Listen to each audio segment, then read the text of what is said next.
Hi everyone, thank you so much for tuning into my YouTube series. So this series is called Through an Entrepreneurial Eye. Today I am chatting to the gorgeous Lucy Watty, who is a virtual PA. Lucy, I will pass it over to you and you can introduce yourself, let us know what you're all about, and then we will take it from there. Well, hello everyone. So I'm Lucy. I am a virtual assistant. I started my business earlier this year, just before lockdown and all this craziness happened. But to be honest, it's a perfect time to do it and a perfect driver to push me to get even further.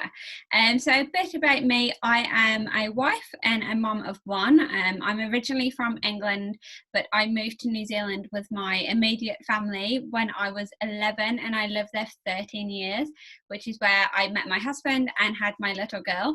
And so most of my career has been out in New Zealand. I've worked in administration, logistics and export for the honey industry, for the wine industry, and also for the timber industry.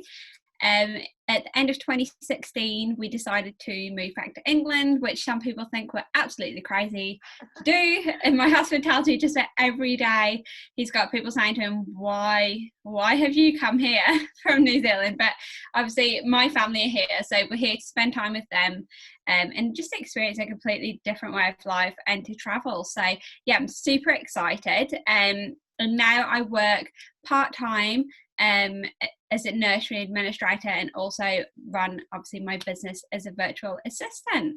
Amazing. Oh, I love your accent so much. I've heard it so many times that when you talk, I'm like, oh, carry on. Yeah, it's a bit of a mixture of New Zealand and England. So. Yeah, I love it. Amazing. So you've been busy, basically, keeping yourself very, very busy. Yeah. Amazing. So tell us a little bit more about the virtual assistant's work. Tell us everything. Yeah. So obviously a virtual assistant can literally be anything. You've got, people that niche in different areas.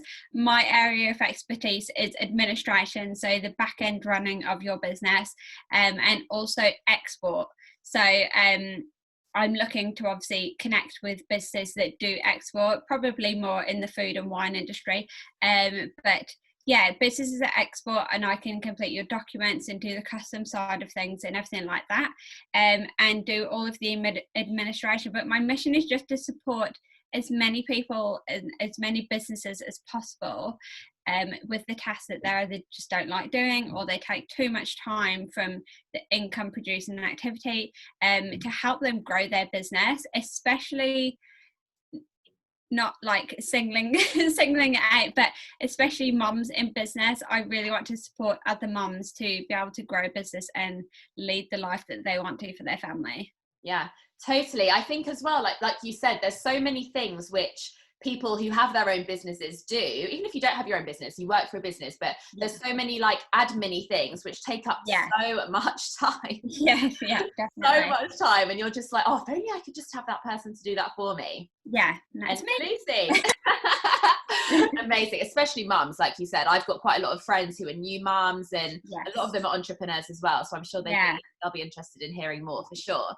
What would you say makes your business kind of stand out from the rest? Because obviously there are other companies out there that offer the same kind of thing, so what's your niche? Like what makes you guys stand out? I think the passion to support other mums is definitely something. I will work with anyone. I'm not going to specify people, but that is a big driver for me. But also having the ability to do people's export. From my experience and the other virtual assistants I've come across, no one seems to niche in that area. It's generally your general administration and accounts and like marketing and social media, whereas I obviously have that experience, and that's definitely a role I want to go down as well. Amazing. Thank you so much for sharing that. So is becoming an entrepreneur something that you've always wanted to do? Did you kind of fall into it? How did it all come about? A bit of both, I think. I think it's always been something in the back of my mind, like I would like to build something for myself, or with my husband, build a business with him. It's always been in the back of my mind, but I've always been kind of like, how am I going to do it? What am I going to do? And then I've dabbled in network marketing and things, which I do enjoy doing as well. But what really cemented this was at the start of this year, I did a coaching sort of mindset course, and it really made me think about where we want to be and what we want to do. And it just made me think about how I can utilize the knowledge that I've already got into my own business. And that's when I sort of started looking into virtual assistant and just thought, you know what, just run with it. So yeah, that really cemented it for me. Amazing. I think sometimes you just get a feeling, don't you, like at some point in your journey, whether you're doing something else or it's something you've thought about previously, you just get that moment where you're like, hang on a minute, this is what I actually would really, really like to do. And you have to run with it. And I think so many people don't run with it, and then they'll look back like however many years later and they're like, oh, if only I did that. No, 100%. That's what I thought. And that's what I just ran with it, got in too deep that I couldn't be like, oh, what am I doing, and get too scared and sort of back out. I made sure, you know, I got myself set up enough that there was no point turning back. So amazing. That's the best way. What would you say has been your biggest challenge? So it's probably at the moment with working as well as having a business and having a child is just finding that sort of balance and the not necessarily correct, but the way to fit it all in so that I'm not you know, not constantly working and not spending time with my family, or you know, just making sure there's that balance. But I think I'm finding that I'm definitely finding the way to do that, but also the fact that I literally started right before lockdown is when I sort of registered my business and got it going, and then lockdown hit and I was kind of, for a few days I was like, oh my god, what am I going to do? This is going to stop me from getting anywhere.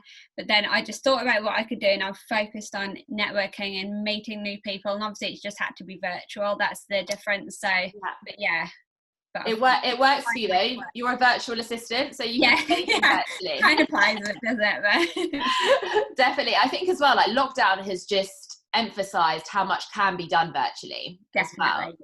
So I think it's definitely opened up a lot of people's eyes in terms of business and, you know, what it is that they do. Yeah.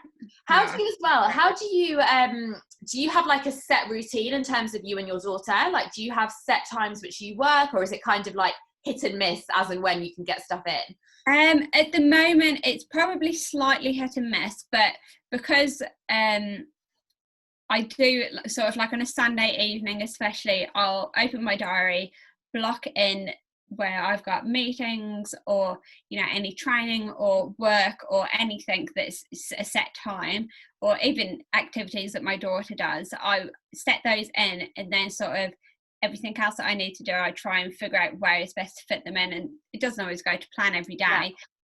But yeah, I try and fit them in. I think it will eventually become that I will do things before she wakes up, and then it's generally after she's gone to bed. But when she's at school in September, so once then I'll be able to have a more sort of structured day, I think. Yeah, definitely. You'll have like your set hours that you know she's not going to be there, so you can exactly. Yeah, amazing. What has been your most favorite thing about being an entrepreneur? I like working for myself and having the flexibility and being able to, you know, decide when I want to work, what hours I want to work, who I want to work with, and what I want to do. And that's the thing with a virtual assistant. You can choose what you want to do. If there are jobs that you really don't like doing in a normal career, then I say normal, but you know what I mean? In a normal job, then you don't have to do them. You just don't offer it as a service to do for people. So you can really sort of get down to what you enjoy doing, and that's what you offer. So it's just having that flexibility to do it how you want to do it. Yeah, flexibility is the way forward. I think like for so many people, you know, when you think about entrepreneurship, you think like freedom. And there definitely is that freedom, but the flexibility for me anyway is way more. The freedom comes, you know, later down the line, but initially it's the flexibility, isn't it? Because that in itself is freedom in a way anyway. It makes such a difference just being able to decide, having that decision whether you want to do something, when you can do something. 100%. That's my biggest driver, I think. Love a bit of flexibility. What advice would you give to somebody who is thinking about potentially starting their own business, or maybe they have just started their own business? Do you have any advice you would give them? Just do it. just do it, just run with it, literally. Like I was saying, just run with it until it's too late to turn back, and there's really no point turning back before giving it a go. I think, and also like you said, you don't want to let it become something that as time goes on you keep thinking, oh, should I have done it 5 years ago, should I have started it? And then, you know, when you get to the stage where you don't want to be working, you don't want to have that regret thinking, what if I'd done that, you know, what would my life be like now? I think you best to just do it, get on with it. If it doesn't work, it doesn't work, but if you don't try, you really never know, and then you don't have anything to regret then. Totally. I always say I'd always rather say oh well than what if. Oh, definitely. Always. Like, that's like my worst fear, like looking back on my life and being like, if only I did that, if only I tried that. And that's definitely something I'm focusing on now, is just, you know, don't let opportunities pass you by, just take them. If they don't work out, you gave it a go, you know, then you Exactly. And it's never the right time. It will never be the right time, will it? Like, you literally, there's never a perfect time for just do it. You have to just do it. And I think you can always find an excuse. There will always be a reason not to do it. Always. Even if you feel like, right, I'm ready, you might wake up one day and be like, oh, well, actually, this has come up, so I can't do that today. Like, there will always be something, right? There is always going to be something that you can use as an excuse to not do it. So get over it and just do it. Pretty much, basically. Amazing. So what are your top 3 books? I know you like to read a lot, like I do. What would your top 3 book recommendations be? I think definitely The Success Principles by Jack Canfield. I love that book. It's good for business, but it's also good for just life. I think the vision exercise in that book is amazing, and I think it really makes you focus on the long term in every aspect of your life, doesn't it? So definitely that one. I would also say Stop Apologizing by Rachel Hollis. She's just a queen. All of her books are brilliant, but it, especially for women, that book, to just, you know, stop regretting, stop thinking what other people, caring what other people think of you, just you know, think about yourself, basically. And also The Magic by Rhonda Byrne, get you in that state of gratitude, and I think that sort of relates to sort of my favorite quotes and things. So get yourself in that positive mindset will affect everything. It will have a snowball effect and affect everything. But also, I'm reading at the moment, which I've read it before, The Chimp Paradox. Oh my God, brilliant for understanding how your mind works. Like, some of the things, like, I was reading it this morning and I was like, that just makes total sense, but you wouldn't necessarily think about it without someone saying, you know, fully just laying it out for you. Totally. The Chimp Paradox, that was the first ever personal development book that I read. Oh, was it? Yeah, it's one of my early ones. It's been sitting in my wardrobe, and I was like, I'm going to read that again, because I know I'm going to learn more from it again this time, especially since I'm further along the personal development journey. I think now it'll have a different effect on me than it originally did. That's a good idea, actually. I might revisit that. I've got it on my Audible, so you've inspired me now to do that. I'm glad as well that you mentioned the magic, because that's, you know, everyone talks about The Secret, which is obviously incredible, but no one really talks about the magic that much, and it's so good. It's something which I really, really like as well. I've watched The Secret a lot and listened to the book as well, and again, I had to look at what her other books were, and then saw the magic, and I thought, because it's a physical exercise book, is it, like, you need to do the tasks that she says, but that really cements what The Secret is saying. That's going to cement it in your life. Totally. Have you read The Missing Secret by Joe Vitale? No. Oh my God. Oh my God. Write that one down. that is, if I had to have 2 favorite books, that is up there. Definitely. I'll have to definitely note that one down then. Definitely listen to that one. Listen to it on audio. You find that, don't you? Some books are better to listen to, I find. And some, they're better to have the physical book. Definitely. It's one of those things where, you know, like, whether it's business related or personal related, like whatever, but you know, when sometimes you're just having one of those days where you're in a bit of a mood and you're a bit, you need that, like, pick up. If I'm ever having that kind of feeling, I put on The Missing Secret, like, not at any specific point. I literally just press play from, like, wherever I last finished it. And instantly, I'm not joking, within maybe 3 minutes, I've got what I needed to hear, and I'm back. Well, I'm going to download that as soon as we finish this. Trust me, Download that. I've got some credits on Audible, so I'll use one. Amazing. Let me know how you get on with that. I will. I definitely will. Amazing. What would your favorite quote be? Do you have like a quote which you live by, or just something that you really, really like? I don't know if I have one I specifically live by. I love quotes. I absolutely love finding all different quotes.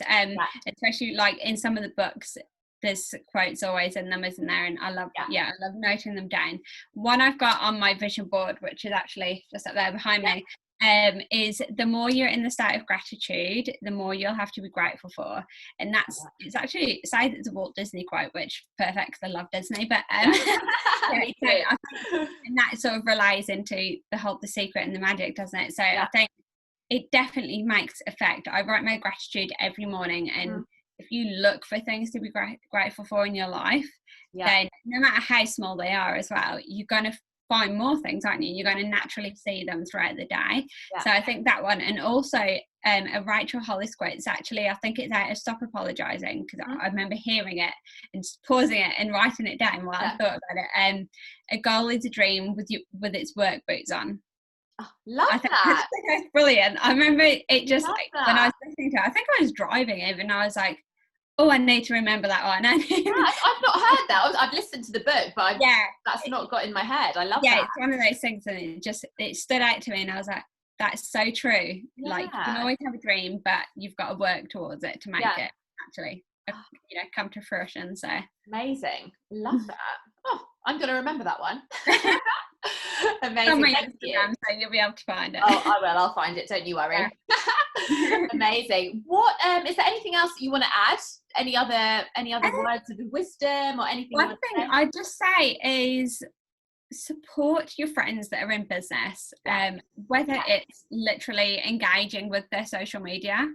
It doesn't have to be, if they've got a product, it doesn't necessarily have to be purchasing from them, but commenting on their social media and things, it supports them, because one, it's engaging with their posts, but it works in social media and it pushes their posts out, doesn't it? So, and also just supporting your local small businesses, especially at this time. I think it's such a massive thing, because there'll be so many businesses that are going to struggle not to close down.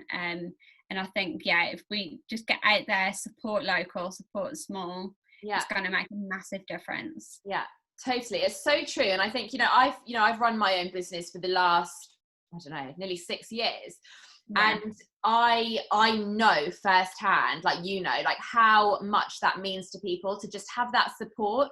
And like you said, you don't even have to buy anything, but just like a post, comment on a post, even if you want to do like a smiley face, interact, just something, because like you said, not only is that going to show you guys support, whoever the business is, but it works with social media, it helps get that awareness.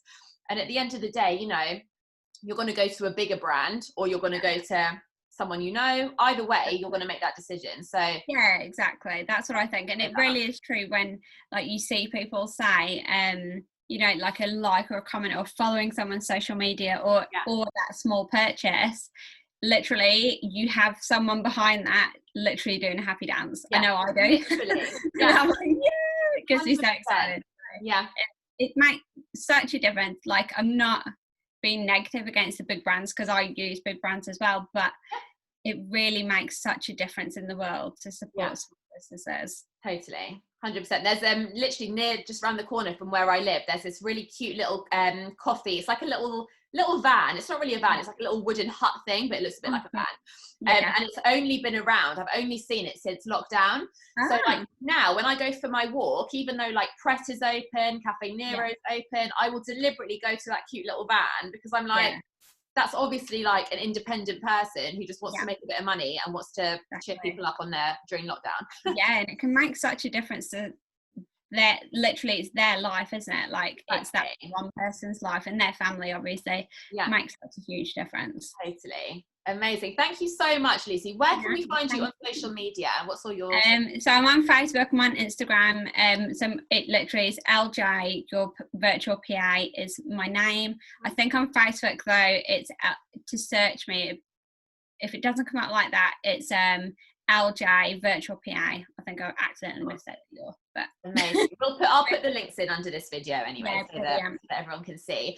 But thank you so much. I've loved having you on and chatting to you. Yeah, it's been lovely. We'll have you back at some point and we can have another chit chat. Yeah, sounds great. Thank you so much. And guys, thank you so much for watching. If you have enjoyed this video, please make sure you click like and subscribe to this channel if you haven't yet done so. And I will be back really soon. So thank you so much. And thank you again, Lucy. No problem. Thanks. See you later. Bye. Bye.